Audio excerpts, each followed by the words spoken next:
जात कोणती हा प्रश्न आजही आपल्या समाजात ओळखीचा पहिला पासवर्ड आहे. कुणी भेटलं की आपण त्याला विचारतो, तुझं आडनाव काय, तुझी जात कोणती. पण महाराष्ट्रात एक गाव आहे जिथे हे प्रश्न विचारायला मनाई आहे. त्या गावानं थेट सांगितलं, आमचं गाव जातमुक्त आहे. इथे सगळी माणसं एकसारखी आहेत. हे गाव आहे अहिल्यानगर जिल्ह्यातील नेवासा तालुक्यातलं सौंदाळा गाव. यांनी ग्रामसभेत जातमुक्त गाव असा ठराव मंजूर केलाय. नमस्कार, मी विहंग ठाकूर. सौंदाळा ही राज्यातील पहिली ग्रामपंचायत आहे जिनं ग्रामसभेत अधिकृत ठराव करून गाव जातमुक्त असल्याचं जाहीर केलं. हा ठराव फक्त कागदावर नाही तर कृतीतून दाखवण्यात आलाय. गावातील 15 वेगवेगळ्या समाजातील तरुणांनी एकत्र येऊन रक्तदान केलं. रक्ताचा रंग एकच आहे, मग माणसात भेद का, हा संदेश संपूर्ण महाराष्ट्राला दिला. सरपंच शरद आरगडे यांच्या अध्यक्षतेखाली झालेल्या ग्रामसभेत हा ठराव सर्वानुमते मंजूर करण्यात आला. या ठरावाचे मुद्दे ऐकले तर कळतं की ही केवळ घोषणा नाही तर गावच्या सामाजिक रचनेतला बदल आहे.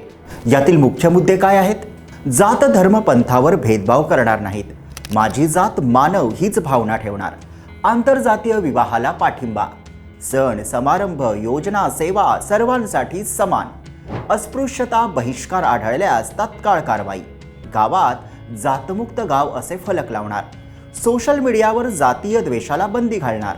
समता व सामाजिक न्याय योजनांची प्रभावी अंमलबजावणी करणार. म्हणजेच जातीभेदाला गावातून हद्दपार करणारा हा निर्णय फक्त भावनिक नाही, त्याला कायदेशीर पाठबळ आहे.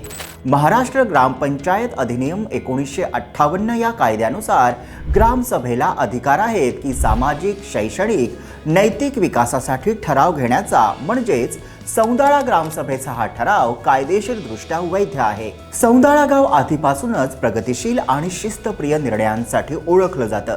सायंकाळी 7 ते 9 ही वेळ फक्त अभ्यासासाठी. नियम मोडल्यास 500 रुपये दंड. हुंड्याविरोधात धाडसी योजना. हुंडा घेणाऱ्याची माहिती द्या, 5000 रुपये बक्षीस. मुलींचं पालकत्व, म्हणजेच प्रत्येक मुलीचा शैक्षणिक खर्च उचलला जाईल. भोंग्यावरून राष्ट्रगीत सुरू असताना काम करत असलेला शेतकरीही जिथे आहे तिथे थांबतो. शिवीगाळीस दंड. सार्वजनिक ठिकाणी शिवीगाळ केल्यास 500 रुपये दंड. हे सगळे निर्णय सांगतात सौंदाळा केवळ नियम करत नाही तर संस्कार घडवतो. आता खरा प्रश्न आहे, ठराव झाला म्हणजे जात संपली का? उत्तर प्रामाणिक आहे, नाही. एका ठरावानं शेकडो वर्षांची मानसिकता लगेच बदलत नाही, पण बदलाची सुरुवात होते. पुढच्या पिढीसाठी नवा विचार रुजतो. इतर गावांसाठी आदर्श निर्माण होतो. हा निर्णय म्हणजे जात संपली असं नाही तर जाती व्यवस्था संपवायची सुरुवात आहे. सौंदाळा गाव समाजातील जाती व्यवस्था संपवणारा आशेचा किरण ठरेल का? आणि तुमच्या गावात असा निर्णय व्हायला हवा का? तुम्हाला काय वाटतं? कमेंटमध्ये लिहा. आणि व्हिडिओ आवडला असेल तर लाईक करा, शेअर करा आणि आमच्या YouTube चॅनलला सबस्क्राईब करा.